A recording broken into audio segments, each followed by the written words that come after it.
Welcome to Manhwa Recaps, spoilers ahead, watch out, and take care. Huge shout out and special thanks to the channel members. The manhwa starts with a moonlit sky, as a man is saying that it is time. He explains that even after his clan was destroyed by the demonic sect, the reason they struggled to survive was solely for the purpose of revenge. As we see him standing at the top of a tree branch, he hops over a wall, and we see a fire underneath it. There is a guard standing watch. Hands start to come out from the shadows, making the guy rubberneck like when I pass your mother on the street. He says it won't take long before they notice the sentry's disappearance, and that he'll finish this all before that happens. The bloodshed continues, and we hear an old man saying that it's very noisy outside. He looks up, and we see his eyes are a deep dark red. The man from outside says that to think that he's peacefully meditating while his subordinates are being slaughtered, and he's as heartless as usual. The old man says that he could say the same thing about him, running amok without knowing anything, saying he is the heartless one, asking if he thinks a man would care about the insects beneath his feet as he climbs a mountain. As of course he wouldn't, because he'd be staring at the peak, and that is how one reaches the pinnacle of martial arts. The man says that's nonsense, and we finally learn that his name is Kang Wunchin. Wunchin says that he will kill him with his hands today, and we learn that the old man is the heavenly demon. Wunchin dashes forward. As a blue aura starts to glow from his hand, he begins charging up lightning with it, and it's called the Heavenly Lightning Fist. He goes in with his attack directly to the heavenly demon's face, and he laughs, asking if that's all he's got, as he starts to stretch out his hand using his own martial art called the Heavenly Blood-Tide Art, and he tells Wunchin to watch and learn. As he begins to shoot out an actual energy beam that meets Wunchin's fist, creating some Dragon Ball Z type energy battle. Obviously, the heavenly demon wins, because it shoots straight past Wunchin's hand, injuring his face, and he recognizes the energy beam as a sword key. The heavenly demon says that he will send him over to his father today, and that he's finished. But Wunchin has other thoughts as he begins to use another technique. The heavenly demon looks surprised. As Wunchin starts to come in with a palm attack called the Heavenly Divine Palm, we see him break the energy beam, and the heavenly demon is surprised, saying that he can't believe his steel tempering, which makes his fist harder than steel, lost to his bare hands. Wunchin then continues hitting him straight in the chest with his punch, sending lightning all throughout his body, causing him to fly into the wall behind him. Wunchin starts panting, saying that he should stop talking about his father with that dirty mouth of his. And surely, he has not forgotten all the evil deeds he's committed in his time of being alive, and that this is the rage of all those people. The heavenly demon says that he should have wiped out the roots of the Cloud Dragon sect back then. He doesn't know what kind of enlightenment he received, but he's honestly surprised. He can't believe he broke through his heavenly demon blood surge art, and that he's left him with no other choice as he pulls out some kind of gourd. Wunchin asks if that is an elixir, as the old man begins chug-jugging that shit. Wunchin says that if he drinks an elixir of that amount at once, he'll undergo demonic ki deviation. A purple energy shatters the gourd as the heavenly demon starts powering up, because his ki is overflowing. But it's so much so that his face begins to look strained. As his eyes bulge out, he lets out a very powerful roar, sending out a shockwave around, making Wunchin put up his hands to block the wind as it flies past him. Wunchin can't believe what he's witnessing, and then hears the heavenly demon call out to him, but from behind, and when he turns, the attack is already coming in, with the heavenly demon saying that it's time for him to disappear. Wunchin looks at it, realizing he's too late, and we hear somebody else cast a barrier.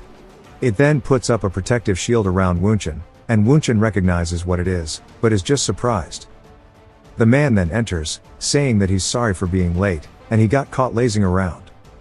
Wunchin calls him the Great Mage, and the dude says that he told him not to call him some lame-ass nickname like that, and then asks if this is the nemesis he was talking about. Wunchin says that this is the guy who claims to have come from another world, and if it weren't for him, he would have died helplessly. It then jumps to reality as a man is screaming wait, and he says that he thought this was a regular Muram story.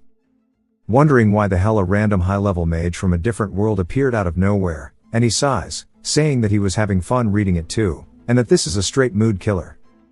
He says the author must be on some fentanyl, because how does it make sense that there's another world out of nowhere, and we are introduced to him, and his name is Jin Seowon, and that he is 23 years old. His phone begins buzzing, and we learn that he was discharged 6 months ago, and he is preparing to go back to college. His boy hits him up, asking if he's trying to grind some ranked, and Seo-woon just wonders if his friend has no one else to play with. He says like many people who have completed their service, before being discharged, he had a good life plan. He wanted to earn certifications while preparing to return to college and study all the things he couldn't study while he was in the military, but he missed too many fun things in society. He heads out to town, saying that he still has some money left, but debates finding a part-time job. He says that since he is a Muram novel fanatic, he spent a lot of time lost in fantasies of being the protagonist of a Muram world. He heads into a PC cafe, and the cashier knows him by name, asking if he's going to Loyal Ground again today. Seo-woon says yes, and that he wants 10 hours. He says that he's also sunk hours into Loyal Ground, and even though it's the only game he played during his leaves, after being discharged he started seriously grinding and became a top 10 ranker in 3 months. He hops in Discord and tells his boy that he's logging in, so to wait in the lobby. He's also made some spare change from the tournaments they occasionally hold in internet cafes too. The game is pretty simple. 100 players drop from the plane, and they collect the weapons scattered around the map and kill each other until one person is left. He's talking about PUBG. He then calls out the coordinates, telling his boy that there's 2 people. He tells his boy to look 120 since the game has a compass at the top. He starts firing, and kills both of them instantly with a double headshot. His boy yells, saying that there are only 2 people left now. Seo-woon says that he's so loud and that he already died once, wondering why he's still yapping so much, and that they should just farm for now and stay alive, as they need to find the safe zone before they leave. And his boy says that he'll only believe in him. With the circle closing, we see some other players running towards the building as they slowly enter the door. They see some loot on the ground, such as a first aid kit, and they say that seeing how the loot's still here, doesn't look like he's entered. Of course it's a bait, and anybody who's played PUBG would know as such, because when he enters, going to get the free loot, we see Seo-woon's character sitting in the corner, straight up camping the shit. The guy outside hears gunshots and sees that his teammate's dead, and he says that he can't believe he was hiding inside, so he needs to get out of here. He begins running away instead of trading out his teammate and gets shot in the back of the head. He is now the last person remaining, so he has won the chicken dinner. Seo-woon sighs as his friend thanks him for carrying him, and he just tells him to queue it up already, and that he should lock in and start studying tomorrow. Words we've all said, but still we hear procrastinating. He then gets a notification on his phone and looks down at it, and they ask if he's studying well. They say that they sent his academy fees and some extra money, so he should eat well, and that they're sorry they can't send more. He thanks her, as we learn it's his mother, and he says he's going to bed soon. He then tells his friend that he's not going to play anymore starting tomorrow, and his boy says that he told him they would go to a clan war together. Seo-woon says that he can't, as he needs to start going to an English academy, and he feels guilty every time he sees his mother's texts, and he's been living like this for months now. As he heads back into his apartment, he starts doom scrolling that night. Some of the shorts are people talking about people with mysterious powers being spotted abroad, and that they are calling themselves players. Seo-woon says that when he tries clicking to figure out more, the video got deleted suddenly, which is weird, but he decides to sleep it off. The next morning, he's heading out to the academy, as his boy says that they should prepare for the clan war, and Seo-woon says that he wants to help him in one last game. But a purple light begins emanating behind him, and when he turns, he's completely taken aback, wondering what's going on. As the light begins to go completely towards him, engulfing him, dropping his backpack to the floor, leaving not a single other trace of him behind, Seo-woon starts wondering what that light was. He says that he just resolved himself to study, and he wonders if it was punishment for deciding too late. As he slowly opens his eyes, he hears people speaking Russian, and he wonders why it's so loud. He then looks ahead of him, seeing people fighting with swords and magic. He wonders what the hell he's looking at and why there are so many cosplayers. As he sees them casting spells, he wonders if maybe this is a dream. He looks around more, spotting a statue, still just completely confused. The statue says that 100 players have been detected. Seo-woon wonders why he's hearing a voice in his head and is low-key a bit loud. The statue's eyes begin to glow, saying that it's initializing the system. As we see the same blue glow in Seo-woon's eyes, still confused by the situation, then it mentions synchronizing the language. The previous Russian that he was hearing earlier is now being translated directly into Korean.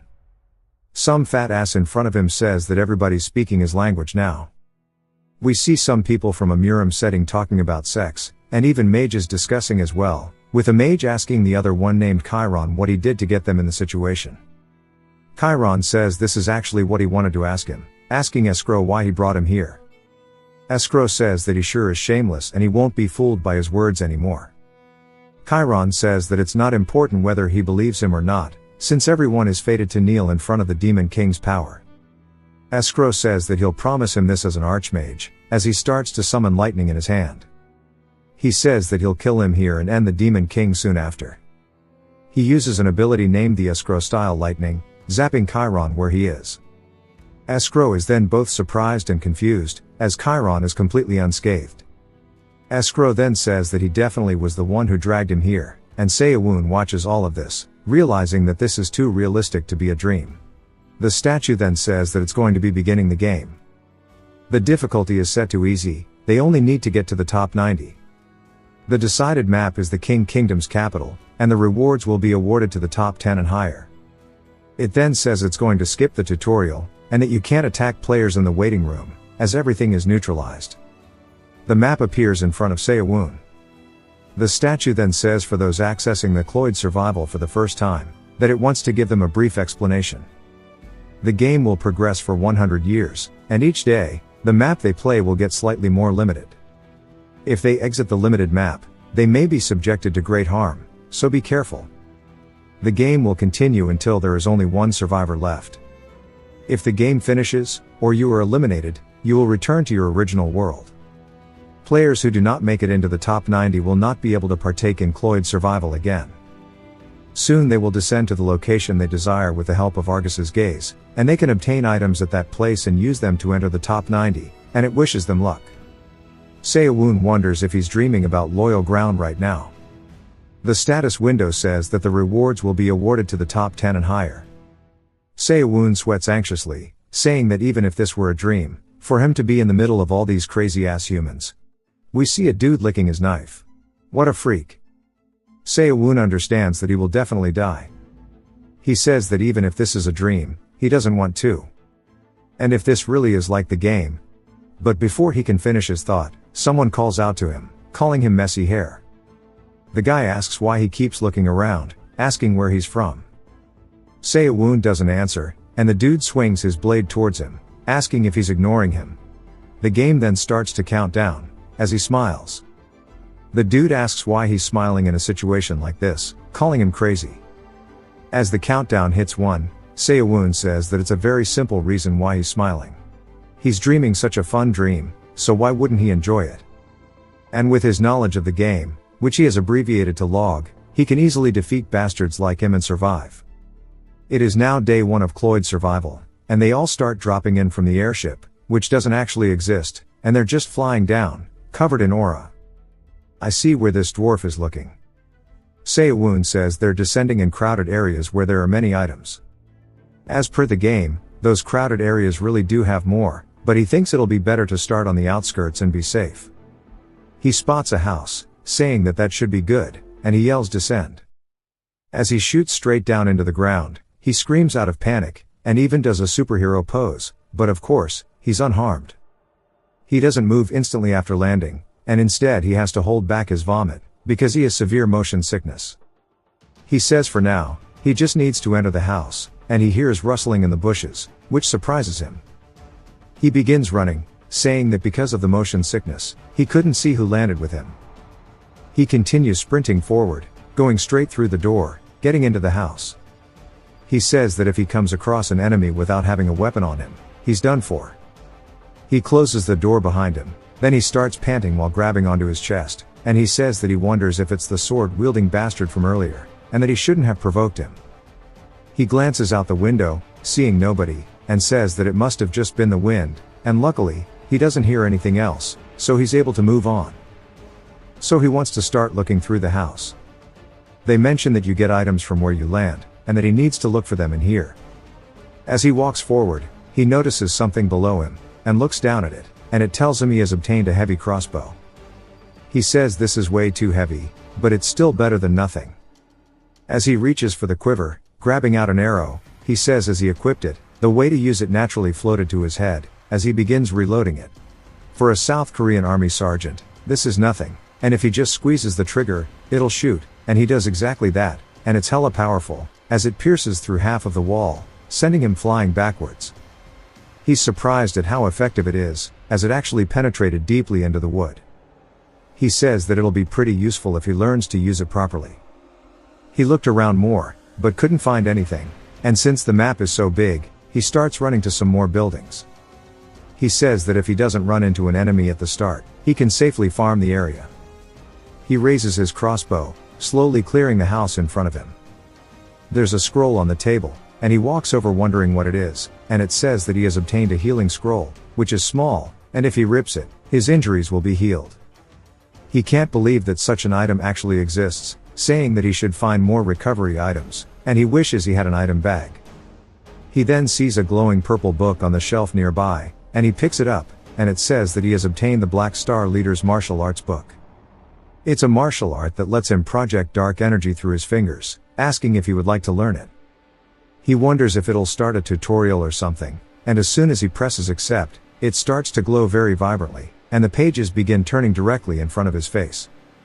The book then slowly starts to disintegrate, and he's confused as he looks down at his hands, wondering if that was it. As he's staring at his palm, he can slowly start to feel the energy swelling up more and more with every passing second. To test it, he grabs a fork off the table and imbues it with energy before yeeting the absolute piss out of it into a nearby wall, and we see that it actually stabbed all the way into it. He smiles, saying that he actually learned a martial art just from a book. He walks over, grabbing the fork out of the wall, and says that this is going to be really good. The fact that there are martial arts books must mean that there are magic books too. Regardless, he's sure that Cloyd's Survival and Loyal Ground are the same game. He's looked all over this place, so he's going to move elsewhere now. As he heads out, it jumps to a bit later. He says that the sun had already dawned while he was farming, and he needs to quickly find a place to hide. He then looks up in front of him, saying that this is the only house that has its lights on. The fact that the light is on means one of two things. Either there is a rare item hidden inside, or maybe that somebody is inside. He slowly enters, trying not to make sound. He says that he doesn't know how many people landed near him, but in the case that there is someone here, they could either be a complete pro or a complete noob. He doesn't hear anything on the first floor. He wonders if they're hiding on the second one and looks anxious. He says that he has a weapon, and if he ambushes them with the Black Star technique, even if they're a pro, he might stand a chance. As he slowly walks up the steps, he does his best to not make a sound. He's wielding his crossbow as he's walking up the stairs and spots something in front of him, which is none other than a lantern. He wonders if maybe it's a trap, as there's a room right beside it. He then decides to just go for it and kicks the door wide open, revealing the bedroom. He looks around. He says that he put on a show by himself, and it's a relief that no one is here. He spots a ring on the bedside and picks it up, wondering if it's an item too. It's called the Ring of Strength, which increases the user's strength by 20 when equipped. He wonders if it'll actually make him stronger just by wearing it and puts it on his index finger. He immediately starts to feel a weird sensation and says that his entire body feels lighter, as he can barely feel the weight of the crossbow now, even though it was so heavy before. If it increased his strength by 20, maybe he can check what it is. He looks for his stats, but he starts trying to cycle through words to get the character info. He gets it to pop up, showing that he's pretty pathetic, and he wonders if he's only classified as a martial artist because he learned a martial art. He says that this is pretty cool, and he means compared to when he started with nothing, this is pretty gas, and he wants to continue looking through the first floor properly. He finds a subspace ring, which conveniently is exactly what he wanted earlier, and he says that he keeps on getting rings, which is convenient. The status window says that to store an item, he needs to grab it and say or think of the word subspace. If he takes his other hand and touches the ring while thinking of the item he wants. Also, he can take the item from the subspace, and if the subspace is full, he cannot store anything in it. He says that it's pretty much just an inventory from a game, and they must use this stuff instead of a bag. He then opens the subspace, as we see it in front of him. He says it feels strange as he starts to put in the healing scroll. He says it's convenient, and he doesn't have to carry it around like a bag, and that it would be much more convenient to have this in real life. the items and the martial arts would be so useful if he could actually take them back to reality. He wonders if people have been eliminated yet, and he says that looking at the interface, he's sure there will be a kill log. He then finds it, saying that only one person has been eliminated, and he wanted to farm until there were only 90 people left, but he was able to search houses and obtain a lot of consumable items. He was lucky enough to find many hidden weapons to use alongside his Black Star martial arts. He says that he thinks he's gone through all of them, and that he should maybe get a move on. It would be better to stay here until it gets bright out. The strong people he saw in the waiting room are striding around the darkness, and with his level, he definitely cannot beat them, but if he hides and gets into the top 10, he'll be able to put points into good places like today. He says that there will definitely be less people at night, so he should probably go check another place before the sun comes up, as it's worth the risk if he can find somewhere good. As he heads out, he says that even though he's been consistently moving, he's not tired at all, and that the ring of strength is awesome. But even though his strength has increased, he could still feel hunger and thirst, and perhaps Cloyd's survival is similar to reality. He says that he needs to find something to eat, so surely there will be some in the city, and according to the map, it should be somewhere around here, but he wonders where the houses are. We begin to hear a wolf snarling, and he also hears it too, directly behind him. He instantly darts into some bushes and says that he didn't hear anything until it was already on him. He peeks over, seeing it in the distance, and starts to sweat hella nervously, saying that it's actually a werewolf, as there's another one beside him. As he's looking up at it, it comes in for an attack that he dodges out of the way of. It instantly shattered the tree, and we see that there are two of them now staring at him. Me and bro after the 48-hour goon sesh. He says that he thought this was a PvP game, and he didn't think there would be monsters here. If he knew something like this was going around, he would have just stayed put, and that he was still a ranker in name, so it would be embarrassing if he died to a mob. He spots a house off in the distance and eventually makes it inside and closes the door while panting. He hears the werewolves outside, wondering if it's really going to enter. As it gets closer, he starts to think about what to do in this situation. He cracks the door open, seeing them directly outside. He says that judging by how it keeps sniffing around, it must be searching for his scent. If that's the case, he'll attack it first, as he readies the crossbow and aims down the sights, and as soon as it's lined up, he fires the shot up through the crack of the doorway into the woods, piercing it in the side of the skull. As it falls to the ground, it begins to disappear in the air. He says that this is good, and thanks to the ring of strength, he can fire with just one hand. Now he just needs to deal with the last one. Now that he's reloaded, he turns back to see where it is, only to be surprised that it's now directly in front of the doorway. It smashes through it, cutting his cheek, and he turns in horror as it bursts straight through the door like the Kool-Aid Man. He realizes this is bad, as it's coming in for a follow-up, and he raises the crossbow, shooting at it, but the werewolf raises its arm, blocking it. Seo-woon drops the crossbow as the wolf comes in ready to finish the job, and he wonders if this is how he gets eliminated. He says not yet, as he pulls out the subspace, pulling out a weapon, which might even just be a spoon, but he imbues it with the Black Star of martial arts, putting an actual hole straight through the werewolf with ease. As it pierces into the wall as well, Seo-woon says that there's no way he would lose to a mere mob. As it also starts to disappear in front of his eyes, he sighs out of relief, saying that he thought he was a goner. He then falls to his knees, saying thank God he had stashed the throwing dagger from before, and he thought he'd lose to the mobs and fail, and that would have been really embarrassing. There's a little baggie on the floor in front of him too. He notices it, saying it must be a mob drop. But when he opens it, there's only water and jerky, and he says he can just hunt for food, and he really wished it was something else. As he starts munching, he debates checking the surroundings out. In the building, he finds a piece of armor, saying that it might be the same as a bulletproof from Log. He puts it on, saying that it's kind of big for him, but it instantly adjusts to his size. The status window lets us know that it is called an advanced orichalcum breastplate, and that his resistance against fire and wind magic has increased greatly. He says this is awesome, and it raised more than just 1 or 2 stats. He bets there's even more around. As he starts looking around for stuff, he bumps his knee into something, but when he looks down, he doesn't see what he hit. So he kicks in front of him, saying that it might be a hidden item, then he picks it up, saying that it feels like cloth. He then puts it on, and it's called the night cloak. Once equipped, if he stays still in the darkness, he will blend in with it. While hidden, he will not be detected by magic, and the sounds he makes will be completely suppressed. He says it's like that thing from Harry Potter. This means he can avoid anybody he comes across at night, and this is the best item for staying alive. With this, he can stay alive as long as he needs to. He was confused about how there was a house in the middle of nowhere, but it was a farming spot, and that it looks like his luck is going to be pretty good today. Still at night, he's walking through the woods, saying that he hasn't seen anyone at all, and maybe it could be because he dropped in a random location.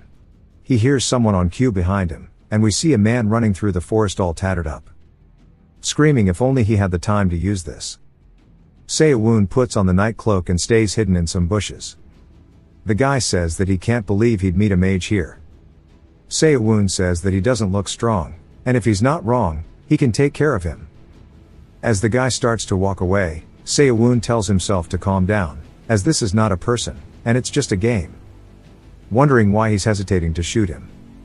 A man then casts a spell called Escrow's Flame, shooting it out directly by Seo-woon. When the guy turns, he gets caught straight in the back. Those back shots were fire. Seo-woon wonders if the guy died, and then is surprised, saying that since there is not a corpse, but just a chest, it looks like they're definitely in a game. That must contain the items he had, but he wonders where the fire came from. We then see the big-nosed dude beside him saying that he can't believe somebody who couldn't even use magic dared to steal his items. He calls him unlucky, saying that if he had just died to a sword, he wouldn't have felt the pain of burning to death. Seo-woon says that he luckily didn't see him and just walked past, and that this cloak sure is broken. For some reason, he says that the guy should be honored that he died at the hands of himself, but he uses the name Chiron. Little confused by the names here. But Big Nose goes to check what the guy dropped. Seo-woon says that the person who died was a player just like him, and he could be the next person who gets hunted by this guy. In the moment he hesitates, someone will kill him and get a higher rank. If that's the case, and if he truly wants to survive, he knows what he must do. As Big Nose is sorting through the items, we see an attack coming in from behind. He then feels it hitting his barrier, causing him to turn around, and we see his barrier getting cracked. Big Nose wonders if maybe he had made too much noise, saying that it's all that bastard's fault.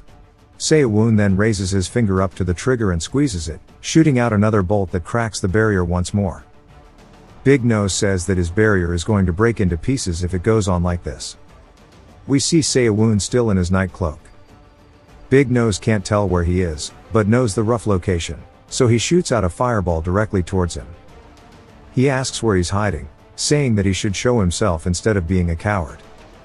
This time, a throwing knife comes out from the bushes, going straight towards the side of Big Nose. When he turns after hearing it, his barrier manages to protect him, but now is completely shattered. He looks extremely panicked, but continues asking where he's hiding. Seo-woon then raises the crossbow for another shot.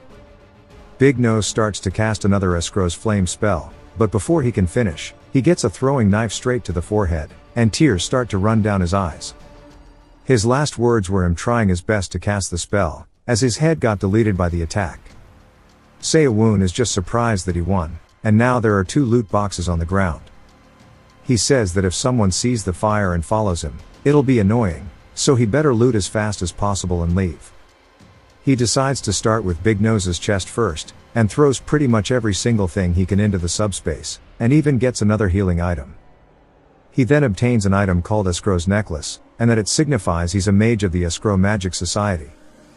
That clears up the name confusion. He says that it's just a trash item with no properties, and that he should just stash it for now. As he keeps looking through the items, one of them catches his eye, and it's called the Circle Stone that enables the user to engrave a circle around their heart that allows them to use mana. Once he uses it, he can learn the magic of that circle. He really wonders if he can become a mage just like this. And now he recalls why the guy who was running away said that if only he had the time to use the item. And Seo-woon says that he's sorry, but he'll put it to good use in that guy's stead, and that he should just chuck the rest of it into his inventory and peep it out at a safe spot. He continues further into the forest until he's on top of a hill, saying that he needs to find a place where he can use the Circle Stone. He spots some houses and makes his way over, saying that this looks good. On the inside, it asks if he's sure he would like to use the Circle Stone, and he says of course. It warns him that once he uses it, he will have to remain motionless for 3 hours, and he won't be able to take any other actions or use items during that time, and that he will also feel slight pain as the circle forms. Immediately, his chest begins to ache really bad, and he suppresses the screams that wanted, and spent the next 3 hours in intense pain. We see him drooling on the floor, saying that it was meant to be a slight pain, but he thought he was cooked with that, and that learning a martial art was easy, but magic sure wasn't. He then opens up his status window, and we see that he now has 2 jobs at the same time, and he even has a monostat now.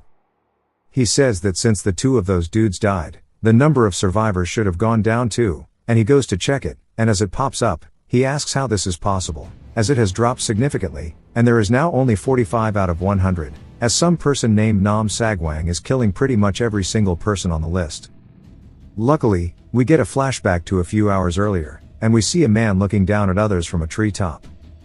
He starts to lick his lips, looking at his prey, as the dude stumbles over a rock, which is pretty funny since the dude is so big. He turns, saying that he just wants to get in the top 90, and what I'm assuming is Sagwang raises his hand into the air, as the dude is begging for his life. He then stretches his hand out towards his face, and pops his head like a zit, saying that with this, all of the participants will come to know it. As he doesn't even bother looting the guy, he says that he just wants them to know his name, and of course, he is Sagwang. It is now day 3, and he gets a notification. He can't believe that so many people died in a single night, and he says that he hopes he definitely does not run into Sagwang. He then says that if this keeps up, it might be possible for him to end up in the top 10. Before they started, they announced a reward for people reaching that ranking, and he wonders what it would be. His guess is on money and items, but what if it's being able to use the skills and items he's acquired here back in the real world? He sighs, saying that there is a killer going crazy outside, and here he is getting ahead of himself. He needs to finish up and start moving soon, and he can definitely feel power coming from within him. He wonders if this is what mana is. He says that he also found a magic book while looting yesterday, and it's called the Magic Book of Windball. It creates a sphere using wind. The number of spheres that he can create increases with the user's power. He says that he knew it and asks if he would like to use it. He clicks yes, and the book just vanishes. He asks if that was it, and says that it's making him learn the magic directly in his head. He then starts to say escrow magic as he uses Windball by sticking his hand out, gathering mana on his palm. We see 4 balls being formed, and he asks if this is really all there is, because they don't look like much. He raises his hand as if he was shaking them away, and they slowly float backwards until they cause a giant explosion behind him after colliding with the wall. He says that it's way stronger than it looks. Which means that it'll definitely come in handy, but he wonders why he's so tired all of a sudden, saying that it must be because he used magic. As the time passed, the restricted area began to appear on his map, and the grid shrunk. He decided to go farming while staying at the edges of the boundary. His chances of running into another player should be decreased since half of them are gone, and he needs to hurry up and farm before the restricted zone shrinks even more. We see somebody watching him from a treetop, as it's an old man who is yet to move, still just watching him walk down the path. He says this sure is interesting and then jumps forward. We get a time skip to half a day later, and he says that he remembered seeing houses around here on the map, and then is surprised to see nothing but loot boxes all on the floor, and blood too. He hears footsteps behind him and then panics. He activates Windball and shoots it directly to where he heard the sound, causing the door to explode. He wonders if it was really just the wind, saying that he thought he felt someone's presence. He is surprised by something as what he sees through the door, as there's blood everywhere.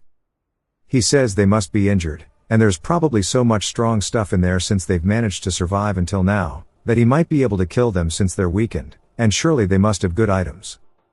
He decides to prioritize his survival instead, leaving, and we see from the other side of the door after he's gone. The guy asks if he left, saying, "Thank God, and thank God he was quick in hiding or else he would have been killed. Though he would have taken care of him easily if he was not injured, and that he should just loot quickly and leave." He then catches an arrow directly to the side of the head and realizes that he just got baited. As his body starts to disappear, we see that Seowon was watching from afar, thanking him for falling for it. He says that he'll farm quickly and go to the edges of the restricted zone, and then we hear the old man from earlier saying that he seems pretty skilled. Se-woon realizes he let his guard down, and the man says there's no need to be scared, as he just wants to ask him some questions. Bro must have a lot of thoughts. Se-woon asks who he is, and he says that he probably wouldn't even know if he told him, since they all come from living different lives. Se-woon says that he's really different from everyone else he's seen so far, and the old man asks if he's participated in this kind of play before. Se-woon asks what he means by play, and the old man says that he has had his eyes on him for a while, and he adapted pretty fast, and he's sure that he already knows that this isn't real. Se-woon wonders how long he's been watching and how he didn't notice him. He says that it's his first time being brought here, but he's played a similar game in the world he came from. The old man says that's pretty interesting, and Se-woon says that he could tell from his appearance that he's definitely not from the same world. The old man says that it seems to have gotten dark, and Se-woon says yes, and it's already the third day. The old man asks if the moon in his world is as big as this one. Se-woon says he didn't notice how big it was, but tells the old man no, that this shit is huge here, and the old man says same. Then asks him to explain the game he mentioned. Se-woon asks if he's sure about doing it here, since he could be ambushed easily in this place. The old man says that he guesses it could be a long conversation, so they should go somewhere else, and Se-woon asks how he knows he won't kill him. The old man grabs onto him, saying that he's sure he knows it well, but he mustn't make a sound if he doesn't want to become a target, that is, as he starts hopping from tree to tree, carrying Se-woon, effortlessly moving really quickly, so fast that bro's cheeks are flapping in the wind. Se-woon says that he had no idea at this time what kind of consequences their encounter would bring. That night, elsewhere. The old man, after a bit of explaining, says that his world seems very magical. Se-woon says that he doesn't really know how to put it, and it's a place of a highly advanced civilization. The old man says that explains how he was able to adjust to this place so quickly, and Se-woon wonders how long he's been watching him.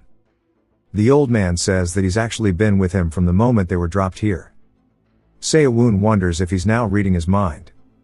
The old man says that he was planning on enjoying the fresh air on the high mountains for the next 100 days, but he's intrigued by what he was doing. He only decided to talk to him because he was curious about why they were brought here, and he doesn't intend to harm him, so he doesn't have to be cautious. Se-woon says he has no idea, and the old man says that he has something similar in his world though. Se-woon says that's also just a type of playing, and it's meant to be played only for fun, and nobody really dies. So when it comes to the motives of those supernatural beings who can abduct people from another world, there's no way for him to know. The old man says that he sees, and Se-woon continues, saying that he's sure the game will be a huge opportunity for someone. The old man asks what he means, and Se-woon says that surely he already knows, but him dying here isn't the same as dying for real. Once he dies, he'll be given a rank and a reward corresponding to it, and he believes the rewards will be the items they obtain here. The old man asks if he means the things he has on his body, and Se-woon says that not only these, but even the skills and martial arts he's learned. Of course, he has nothing to prove it yet. The old man says that magic is surely interesting, asking if this is really an opportunity. Se-woon tells him that he's sure he wouldn't need them, but for the people who are going through lots of struggles in life, these abilities could change them. The old man asks what makes him think that his life is without struggles. Se-woon says that he seems like a martial arts master, so he's sure he has followers back in his world, and it's not even comparable to someone like him, who doesn't even have a real use in his world. That's why he's saying it'll be a huge opportunity for people who are struggling. The old man laughs hella loud, saying that he sure does say some interesting things, and Se-woon tells him to quiet down. The old man then asks what he keeps doing by touching the air, and Se-woon says that he must not know how to turn on the map. He told him about the tips and tricks that might be useful in his world, and he heard stories about his, and morning arrived pretty quickly. The old man lightly taps the ground, saying that it's morning, and he feels like he took too much of his time, as he drops Se-woon to the floor. Se-woon says not at all, as staying with him is probably the best way to stay safe. He tells him that he had fun listening to his stories, and the old man says that since he learned a lot about this playing thing from him, he's wondering if there's something he could do to repay him. Se-woon asks if it would be possible to learn some of his martial arts, as he really wants to survive until the end, and in order to do that, he needs his help. The old man looks at him for a second and says that it is not impossible, which immediately gives Se-woon hope, but the old man warns him that he would have to be prepared for the worst. Seo-woon asks what he means, and the old man says that he means death, asking what it will be. The old man says that to succeed outside the traditional means, he'd have to pay a hefty price, asking if he's prepared for that. Seo-woon says that he doesn't mean to sound like a broken record, but people don't die here. The old man realizes that he's right and says if that's the case, then using that method could be possible. Seo-woon asks if it would make him stronger, and the old man says that it'll be worth trying at least. Seo-woon asks what he should do, as the old man says that first, he needs to check how much inner energy he has, and he puts his palm on his head. He's then surprised by his inner energy, saying that it's less than even his dog, asking how the hell he's so weak. Seo-woon says he told him there is no such thing as martial arts or inner energy in his world. The old man tells him to assume the lotus position for now, and we see him still palming his head like a basketball. He says that he will feel pain akin to death, yet he won't be able to move. Seo-woon asks what he should do. The old man tells him to endure it, because if he fails to do so, he will die. As he starts transferring his ki, Seo-woon says that all of his senses are on edge. The wind blowing against his skin feels like sharp blades, and even just breathing feels like they laced his shit with fentanyl. He can even hear the sound of the ants crawling on the grass. He then feels a very sharp pain. As it starts flying up through his dantian, reaching the upper one, he lets out a scream as an energy beam comes out of his mouth and his eyes, and he wonders if this is how he dies, as he starts to sweat nervously. Then, as if everything around him is frozen, we see something being implanted into him from the old man. In reality, he's just sweating really bad, until the old man tells him that it's done. He then immediately holds back his vomit for a second before letting it all out. The old man says that seeing how he endured this tells him that his body is not bad, and he has an innate disposition. Once he fixes the flow of his ki, his body will feel different from before. Seo-woon asks what he has to do, and the old man says that he mentioned before that he wants to get strong as quickly as possible. Seo-woon says that he does, and the old man replies, saying that he's pushed his soul a bit away and created an inspiratory gate in that space. People are born to absorb the world's ki solely through breathing. However, now he has another gate to help him absorb special energy other than just through breathing. Seo-woon asks what's changed, and the old man says that people consist of mind, body, and soul, and those three are held together by life ki. He wants him to guess what happens to that life ki if someone dies. Seo-woon says that it must disappear, and the old man says that he's wrong. We get a cool little real-world example of a water droplet on a leaf, and as it starts to fall off of it, the old man explains that it does not disappear, but rather it disperses. When it comes into contact with the ground, the water spreads out. The old man says that the dispersed life ki gets absorbed by nature, continuing the cycle of life. However, there are those who consider that obvious logical cycle a waste, and they even murder to absorb others' life ki. But those who fought on this path are always in an unstable state, and in the end, the harmony of their yin and yang shatters, causing them to lose their martial arts or die. The mind technique he passed on to him allows him to absorb the scattered life ki like them to increase his inner energy. Seo-woon asks if he just gave him a guaranteed death, and the old man says that he's a bit different. Since, unlike them who reconstructed their veins to create a gate, he used Seo-woon's soul for it. He doesn't have inner energy at all, and it's like a blank sheet. Therefore, he has tweaked his veins, allowing him to absorb the life ki harmoniously, asking if he understands now why he gave him a mind technique that is forbidden in Zhongyuan. Seo-woon says it must be because of the game setting, and the old man says that he likes how quickly he catches on. He felt it yesterday, the places where people died had life ki left behind. The biggest issue of this mind technique is that he can greatly succeed only through murder, but here there's no issue. In order to survive, he has to eliminate others, and at the end of 100 days, he will have reached quite a level. The old man says that it's time for them to part ways, and it would be nice to see him again. Seo-woon tells him to wait, saying that he's helped him so much, he wants to at least know his name. The old man says that his name is Jang Dakian. Everyone calls him the Deep Valley, standing kindly, and the mind technique he taught him is called the White Martial Physique Arts. Seo-woon bows, saying that he'll never forget this. The old man tells him to get used to breathing deeply, and if he continues to accumulate inner energy through his dantian, he'll get stronger slowly. He then opens the map as he taught him, saying that this is very convenient, and that he'll see him again when the opportunity arises. Seo-woon says yes, watching as he leaves, soaring through the air. He says that he vanished so fast, as expected of him, and if he could use the same Quine-gong movement techniques, he'd be able to go around comfortably as well. He decides to make his way back to the outskirts as planned.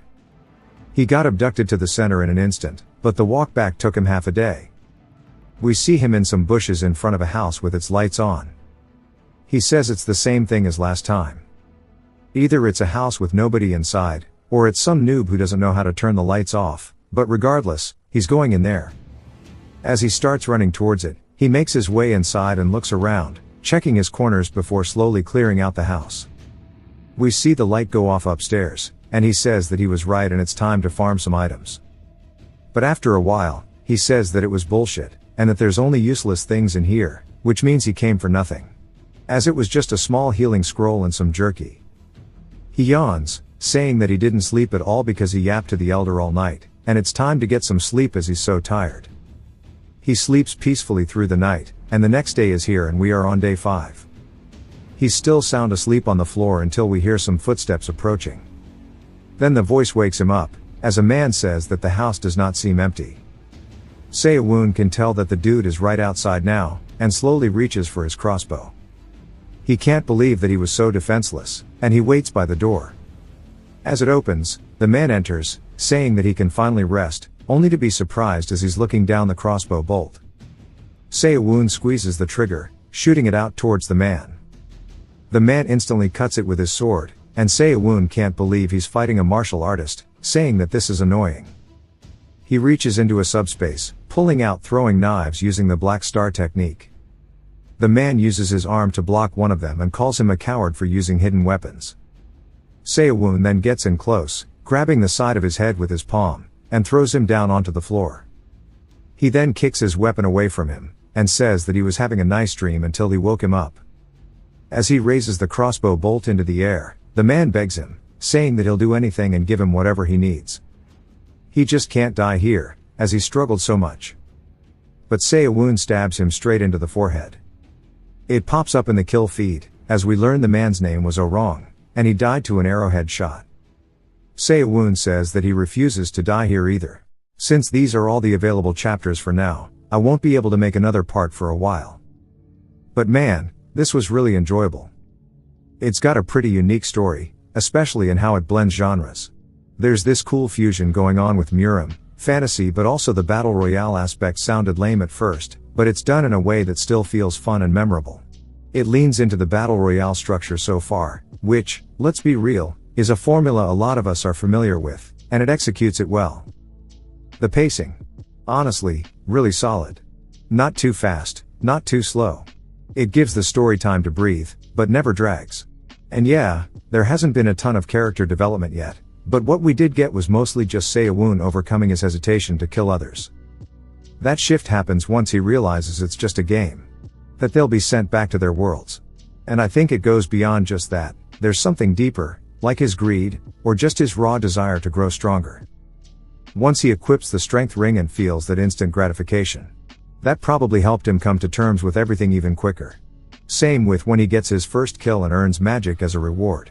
It's like each step forward is met with an immediate reward, and that dopamine loop is super effective, for him and for us reading it. I don't have too much to say about the character development beyond that, but I do like him as a main character. He's driven. He wants to grow.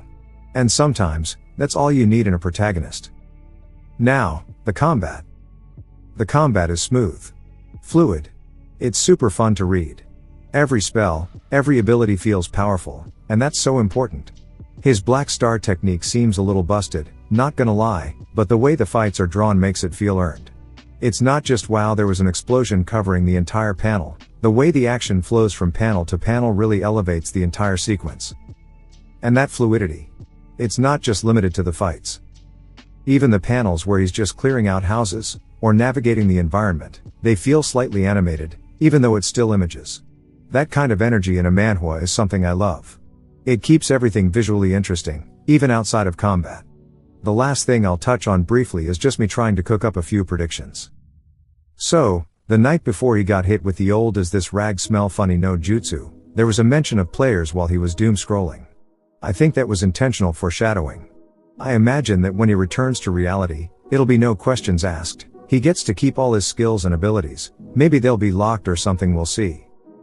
But what happens then? I could see it going a few ways. Maybe there will be gates and dungeons opening in the real world, or maybe players start popping up like it's a global competition. Could go full IRL PUBG. If it does go the gate route, it'll feel kind of similar to Muram Login, which would be really cool to see. While inside Cloyd Royale, though, I'm almost certain something's going to go down with Sagwang. Either he catches Saewoon and the old man fends him off, or he dies trying. One way or another, that old man and his technique are going to become important. There's no way he doesn't end up being a major antagonist, or at least an obstacle really soon. He's got that energy. And yeah, I know, it's got some plot convenience and cliches. He finds the exact item he needs. He meets the right person at the right time. But honestly, it doesn't take away from the story. If anything, it adds a fun, game-like feeling to it.